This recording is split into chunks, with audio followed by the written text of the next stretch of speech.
Halo semua, sebelum menonton video ini, jangan lupa like, bagikan video ini, meninggalkan komentar dan subscribe channel ini agar teman-teman tidak ketinggalan pembahasan sejarah Simalungun lainnya.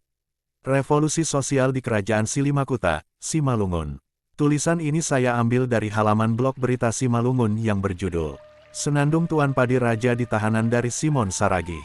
Tuan Padi Raja adalah raja terakhir Silimakuta, Kabupaten Simalungun, Sumatera Utara.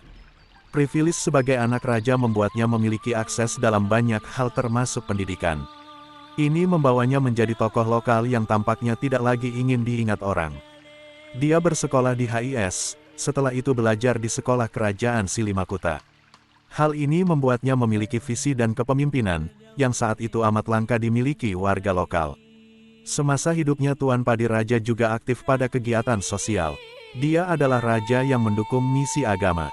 Saat itu dukungan para raja memang sangat vital. Adalah anggota keluarganya, Benteng Girsang, yang dibaptis pertama kali sebagai umat GKPS di Saribudolok, dipelopori misionaris Protestan Pendeta Henry Guillaume. Setidaknya demikian penuturan salah satu putranya, Dr. Andus Raja Satya Naftali Girsang, kelahiran Kabanjahe tanggal 12 Juni tahun 1935. Saat penulisan buku ini, hanya Satya satu-satunya putra Padi Raja yang masih hidup di samping dua saudarinya. Padi Raja punya 4 putra dan 3 putri. Pendirian gereja GKPS Saribudolok termasuk yang dia sponsori. Lokasi gereja GKPS Saribudolok berukuran besar sekarang ini juga milik Padi Raja yang telah dia serahkan. Walaupun aku belum beragama tetapi saya mendukung pewartaan agama, demikian Padi Raja berikrar sebagaimana dituturkan kembali oleh Satya. Istrinya Kontauhur Saragih, Putri Pangulu Situnggaling, juga pemeluk GKPS. Hal ini turut membuat Tuan Padi Raja dikenal dan disukai rakyat. Walau ia tidak pernah memeluk agama, dia tidak membendung agama, termasuk akhirnya menyerahkan sebagian lahan ke gereja Katolik di Saribudolok. Padi Raja juga seorang tokoh yang paham adat dan tradisi Simalungun. Kemampuannya soal ini tidak diragukan. Tara Lamsyah sendiri pernah mengatakan bahwa Padi Raja salah satu sandarannya belajar dan bertanya soal adat Simalungun yang berkembang di Silimakuta. Padi Raja pun pernah terlibat perlawanan terhadap Jepang dalam peristiwa tanggal 13 Desember tahun 1945 di Tebing Tinggi. Ini bertujuan memperjuangkan kemerdekaan. Peristiwa tanggal 13 Desember tahun 1945 merupakan julukan bagi pembantaian Jepang terhadap rakyat di Tebing Tinggi yang ingin Jepang segera nyah tetapi sempat ingin bertahan. Saya ingat peran Amang terkait peristiwa Tebing Tinggi karena dibawa serta. Ketika itu saya masih kecil tetapi jelas dalam memori, kata Satya. Hal ini membuat Padi Raja relatif aman di awal revolusi sosial yang dimulai tanggal 3 Maret tahun 1946 dengan pembantaian para ningrat di Tanah Karo. Ketika revolusi sosial mulai merebak dia berada dalam perlindungan Tentara Keamanan Rakyat TKR. Padi Raja juga pernah masuk dalam jajaran Markas Agung, semacam dewan militer di Sumatera Timur di era menjelang kemerdekaan.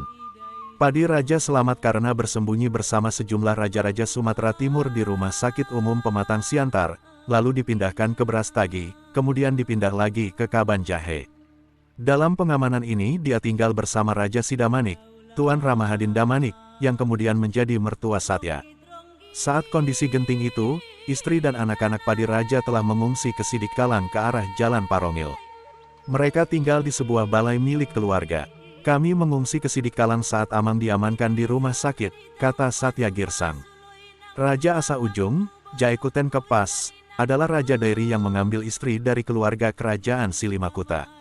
Raja ini menampung mereka. Saat mengungsi kami harus berjuang untuk hidup. Saya mengalami cara memintal rokok untuk dapat uang, kata Satya, yang di pengasingan bersama ibu dan saudara-saudarinya harap-harap cemas menantikan berita tentang Tuan Padi Raja. Selain di Sidikalang, mereka juga pernah bersembunyi di Paropo. Ini dalam rangka menghindari perburuan hingga ke keturunan Padi Raja. Tidak heran karena di masa revolusi sosial banyak keturunan raja yang jadi korban revolusi. Selamat doiahan eksekusi, lanjut Satya. Artinya, Padi Raja selamat dari eksekusi.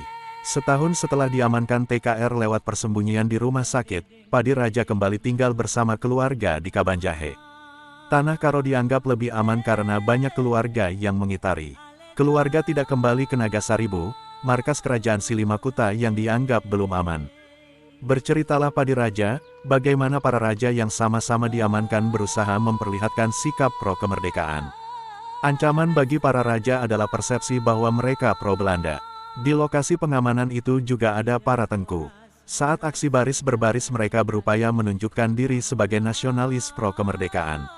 Untuk itu mereka mengubah lirik lagu Padang berjudul, Kampuang Nan Jauh di Mato. Kampung yang nan terasing di kota Brastagi, di seberang Bukit Gundaling, untuk melatih diri. Tiap hari berdoa, Indonesia aman sentosa untuk kedaulatan bangsaku, marilah kita bersatu. Tuan Padi Raja masih lebih beruntung ditahan dekat tempat tinggalnya. Hal ini membuat keluarga kerap bisa mengunjungi sembari membawa makanan. Para tengku dengan jumlah yang lebih banyak tak leluasa mendapatkan kunjungan dari sanak keluarga. Mereka sering kelaparan dan kadang menengadahkan mangkok pada setiap pengunjung yang membawa makanan. Saya masih ingat Amang berpesan, Ambia, langholan ahu manganda, beire hon homa bani tengku ai. Demikian Padi Raja berpesan pada putra-putri dan istri saat berkunjung. Karena itu setiap kali kami berkunjung, konsumsi dibawa lebih untuk satu orang, kata Satya. Lagi, saat kembali tinggal bersama keluarga mengira keadaan akan aman total. Kenyataannya tidak, Belanda datang lagi untuk merebut RI, yang jelas-jelas sudah merdeka. Hal ini mencuatkan lagi kekhawatiran para laskar revolusi bahwa para raja yang masih hidup, walau kekuasaan sudah punah, akan mendukung Belanda. Keputusan tinggal sementara di Kabanjahe pun ternyata salah. Di Kabanjahe banyak beredar laskar-laskar yang pernah mengeksekusi para raja. Begitu Belanda masuk lagi, laskar-laskar menahan lagi para raja termasuk Padi Raja. Dia kemudian diinternir atau ditahan lagi di Brastagi. Alasan penahanan adalah Padi Raja diduga akan lebih pro-Belanda ketimbang RI. Dia pun dituduh telak sebagai pengkhianat RI. Saya bukan pengkhianat, saya pro-kemerdekaan. Anak-anak saya juga pro-kemerdekaan, demikian Padi Raja menjawab tuduhan para laskar seperti dituturkan kembali oleh putranya. Satya mengetahui ini karena saat Padi Raja ditahan, sesekali keluarga kembali diberi kesempatan membawa sajian makanan saat berkunjung.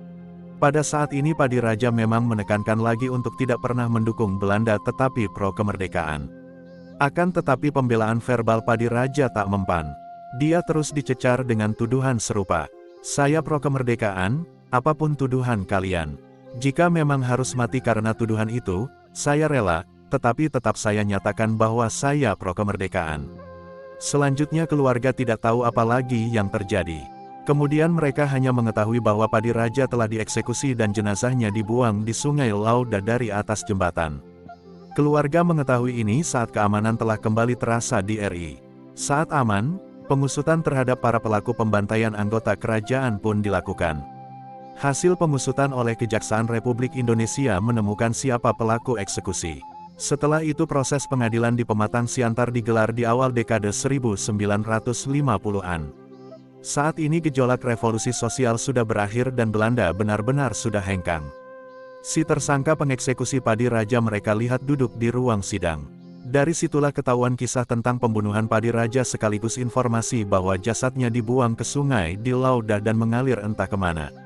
Lalu hakim bertanya pada keluarga, bagaimana sikap keluarga terhadap si tersangka pembunuh Padi Raja?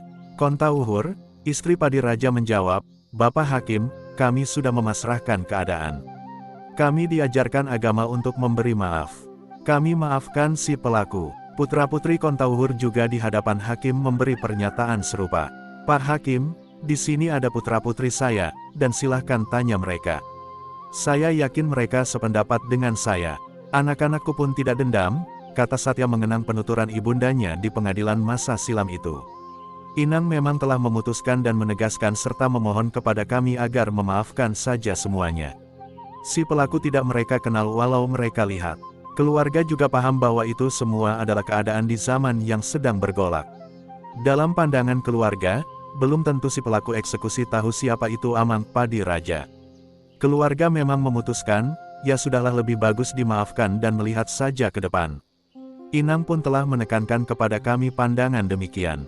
Nyawa Amang pun sudah tidak mungkin lagi dikembalikan.